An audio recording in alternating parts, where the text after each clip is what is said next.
Welcome to the Cup of Joe Show, the podcast where Senator Joseph Cryan talks about the latest in New Jersey's 20th Legislative District. This week's guest, Union Memorial Day Parade Grand Marshal Bob Johnsen.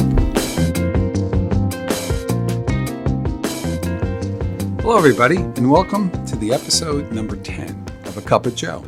We're thrilled that you took a few moments to join us, and I am very honored to be with our guest this week, Bob Johnsen. Now, Bob is all things extraordinaire for Veterans Service. He's the liaison for the Veterans Alliance to the Town Committee and Township of Union, and a variety of other titles as well. But for this conversation, we get a chance to talk about Bob's work, not only first in the service to his country, but his service to his fellow veterans along the way as he's come back and worked for years and years in ensuring veterans have had their proper rights, the services they deserve, and quite frankly been a voice for the voiceless when it comes to veterans for decades now in the Township of Union. It's a big honor this year for those of us that have the privilege of marching annually in the Memorial Day Parade to march behind Bob this year in Union, because he will be our Grand Marshal for the Memorial Day Parade 2025. And Bob, congratulations for that great honor. Thank you very much, Senator. So Bob, talk a little bit about it. So first and foremost, you're a veteran who served our country. Maybe you could talk about that just to begin with. Okay. Well, I was served over 8 years. I was 3 years enlisted and 5 years as an officer after going to ROTC, not ROTC, but Officers Candidate School. I served 2 years in Germany, 1 year in Vietnam, actually 2 years at Fort Monmouth as a deputy facilities engineer there. And one of the responsibilities I had, which led me to a lot of work with veterans, when I was stationed up on Cape Cod for a number of months, and I was the only officer on Cape Cod during the Vietnam War, and I was responsible for notifying families of their deaths of their loved ones in Vietnam. And I was called a notification officer, so I had to notify the family, those who were living or vacationing on Cape Cod, and then direct the funeral service and present posthumous awards a number of months later. And it just showed me the importance of remembering those who gave their lives for our country and in service for the country, and also for the families of those who died. And that's where I think it all started. Difficult service. It was. I was only 22 years old. Knocking on doors and driving up to people's homes. The first one I ever did was a trailer camp. The people were on vacation, and I was in an Army sedan. And as I passed the trailers, you could tell who had family in the service because they would just stop in their tracks. And when I got to the right one, the lady dropped her wake, and she just ran in the trailer, and the husband stood there and said, "You have the wrong address." And I said, "Are you Mr. So-and-so?" And he said, "Yes, I am." I said, "I'm sorry, it's not the wrong address." And then I had to go in and console the mom, the both of them, and then do the funeral. So I realized how important it was for a personal interaction with people, because years prior to this, the Army just sent out telegrams when people died during World War II, in Korea. So you did a man's job at a boy's age. Yes, I didn't realize I was doing that, but I guess. And that led you to, Bob, so through your military service, you've become quite an advocate. So you mentioned it a little bit. Did that kind of put you on that path that you wanted to give back? Yes, that and the way we were treated when we came back from overseas. And unfortunately, the Vietnam vets were not treated well. And those of us who got through that kind of made a pact that we'd never let that happen to anybody else. So we've tried to help the guys and girls that are coming back, since then. And it wasn't fun at the time, but it's really helped me to become an advocate for vets, and that's one of the reasons why. And it's helped a lot of people, so that's very rewarding.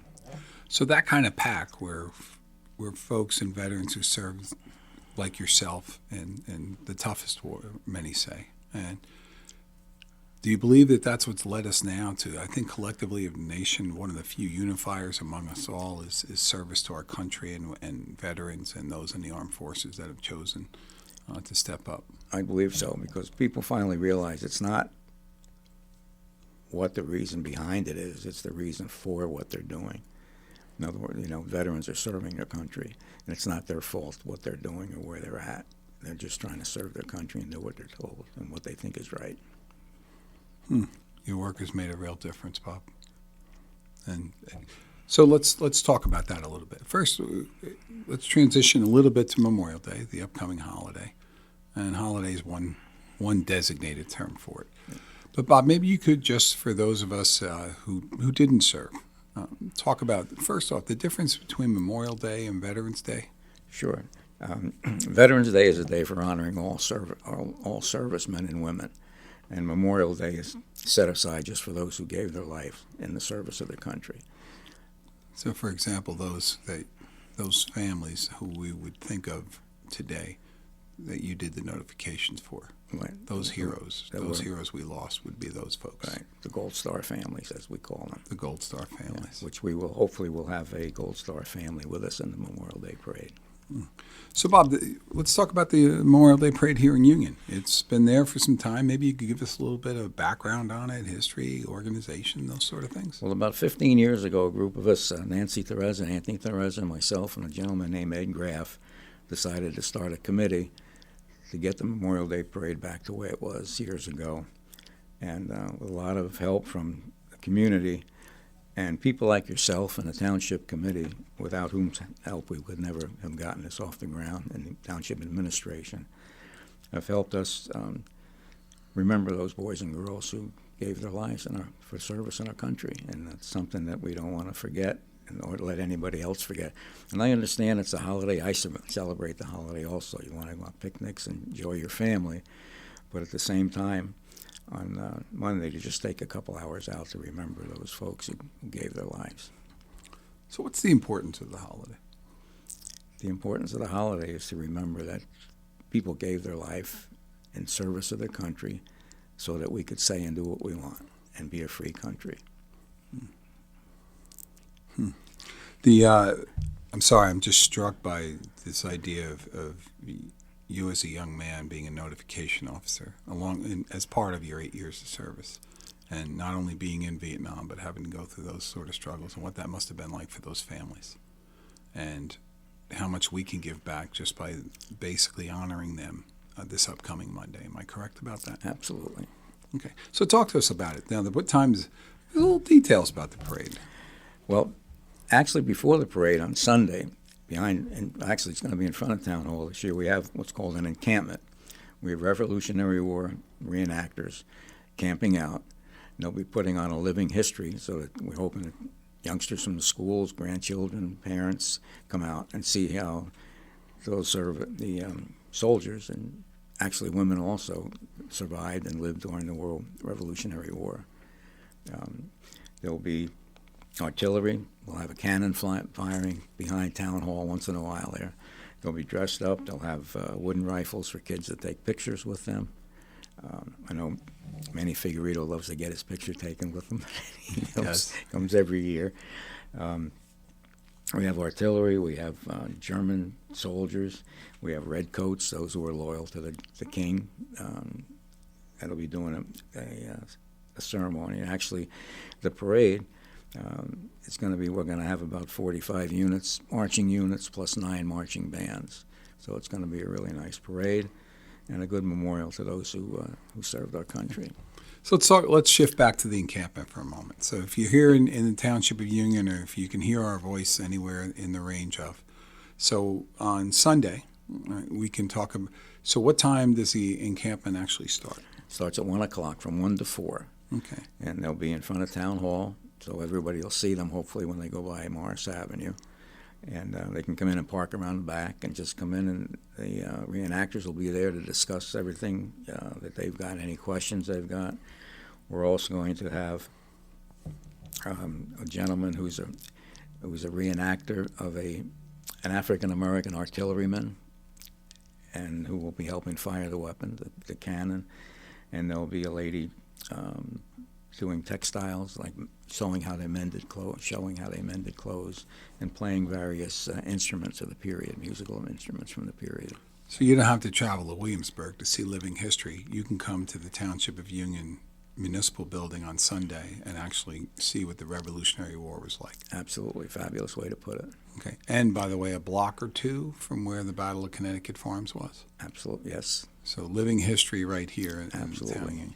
And these folks, by the way, these reenactors who give so much of their time, right, and they volunteer for these things in many cases.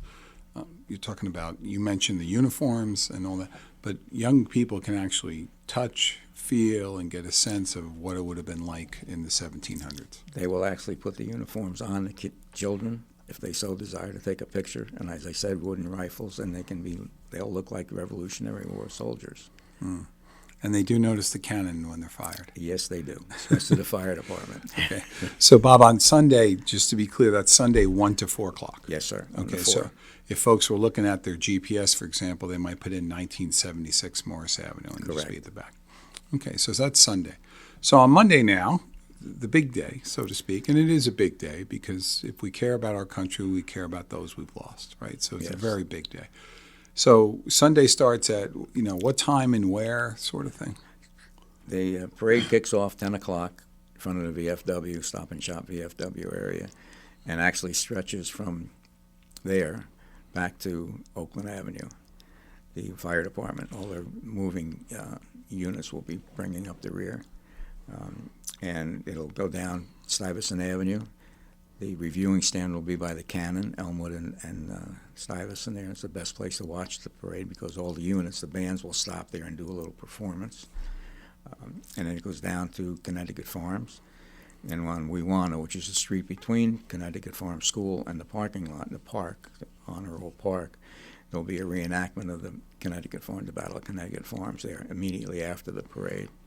And then immediately following that will be a memorial service, which should be around 12 o'clock. So if you want to put your Memorial Day in perspective and want to begin it right, you can join us. You can come out to the corner of Kelly and High and Stuyvesant, as you mentioned. Right. So you can join a group if your young folks are involved in the Cub Scouts, the Boy Scouts, or a local school. Chances are they're marching. Am I correct about that? Yes, sir. Yes. Okay.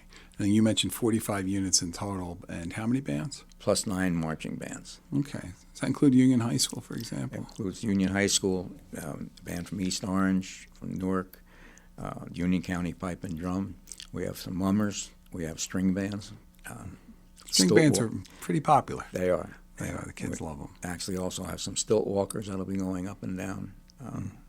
And also the reenactors will be marching down. And then every once in a while they'll be firing their muskets on Stuyvesant Avenue.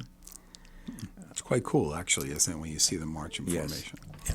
So certainly have a pageantry of things to see in the parade. Right, and when the parade ends, and I just want to go through it in a little more detail because I think it's important for folks to realize there's so much to putting this together, but how much you do. So after the parade ends, you come down and you're at Connecticut Farms, as you mentioned, Wewanna. Right. All right, now talk about this reenactment a little bit. What's actually happening there? Well, they'll have the redcoats, which were the ones fighting against the Americans. We'll have American reenactors going through a typical battle on the field. They're firing at each other. People will be shot. They'll be falling on the street. And actually, you'll hear the actual sounds of battle from the Revolutionary War. And then immediately following that, we have the memorial service where we honor our boys and girls and we place a wreath on the cemetery there. So if you wanted to, before we talk about the ceremony, which is, let's face it, is so exceptionally important as part of this process. So for people with families, maybe they've gotten a chance to join take a couple minutes on Sunday, the encampment and so on. They get to actually see these folks actually, for lack of a better way to put it, perform and show us what a battle was like in those days. Yes, absolutely. As I recall from being there, besides a nice crowd, right, folks come out for it. Yes. Is you actually hear the generals or the majors who actually hand out the orders and say, right? All the commands. All the commands. Yes. It's quite fascinating. It is. Okay. And then when that finishes, by the way, at the time there, between then and there, isn't there also, I think there's, rumor is there might be some Italian ice, some other things at that time. For the kids that march in the parade, if they go up in the Connecticut Farms parking lot, they'll give them free hot dogs and Italian ice. Yes, sir. So as you a little can't go reward for marching in the parade. It's a great. participating.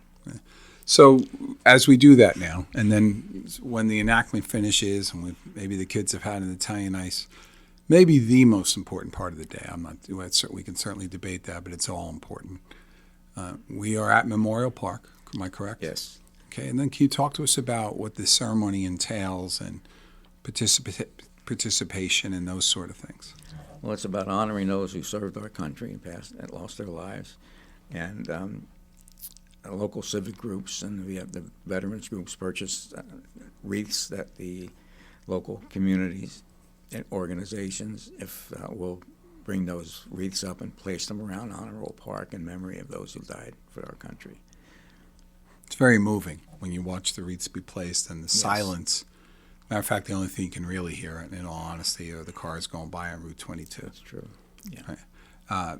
And if folks didn't get a chance to hear the count-in on Sunday, they will there. Is that correct? Yes. There'll also be taps played, and the American flag is lowered in the morning, and then during our ceremony, it's placed back up at the top of the flagpole, and then we have a 21-gun salute, and the cannons will fire.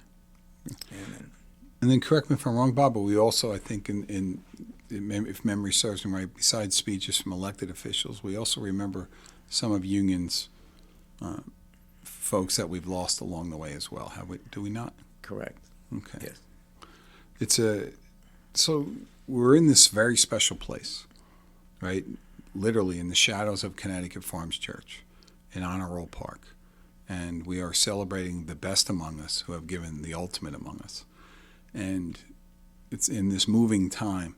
Can you talk a little bit about what it means for you in terms of someone who's been such an advocate and someone who served, and also what it may mean this year very specially because you are the Grand Marshal?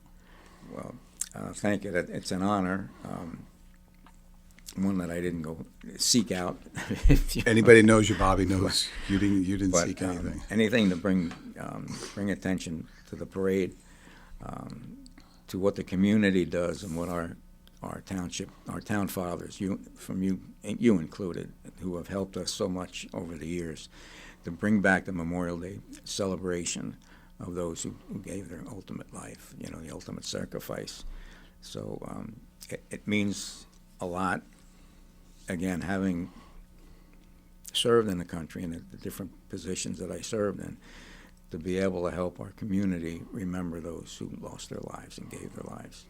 It's not a cliche, but they gave the ultimate sacrifice, and for those families who were with them. Yeah, there's no cliche there at all.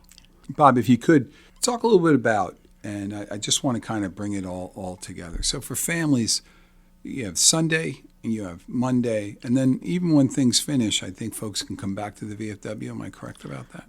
Yes, anyone who marches in the parade, they're all invited back to the VFW for luncheon. Then they, for lack of a better way to put it, enjoy the afternoon. Correct. Right. But enjoy the morning and remember. Yes. So what do you think it is in terms of, I will tell you as an elected that I don't see many Memorial Day parades around anymore, right? Generally they're wreath-laying ceremonies, and God bless them. Yes. All right, folks, communities do remember each in their own, but a parade takes a lot of work. And talk a little bit more, if you could, about how long when does the committee get started? How long? I mean, 45 units, 9 bands is not a small thing. Well, we actually have a wrap-up meeting in June to go over all the good and maybe not so good things that happened during the parade or for the ceremony and the encampment. We take off July and August, and our meetings start in September. Our planning for next year's parade goes in September. Starts in September. So it's from September to May. We're meeting every month, and without the help of our committee people, it would never get done. There's about at least a dozen people who serve. A lot of workers for the town, but people that just want to help remember those who gave their lives for the country. It seems like it's going to be an exceptionally wonderful day. By the way, I hear the weather report's fantastic. Thank God. Okay. Yes. So all the committee's work It's is paid supposed off. to be right. It's supposed to be good Sunday and Monday. So let's finalize for folks, if I can. So Sunday from 1 to 4, if you want to check your GPS, 1976 Morris Avenue, but come by, bring the kids, but no need to go to Williamsburg. You can learn about it, Living American History right behind Town Hall. Am I correct? Yes, sir. Okay, and if you're planning for your families, and you want to get there early if you're a spectator, we welcome spectators too, right? Absolutely. And each year there's more and more folks out, am I correct? Yes.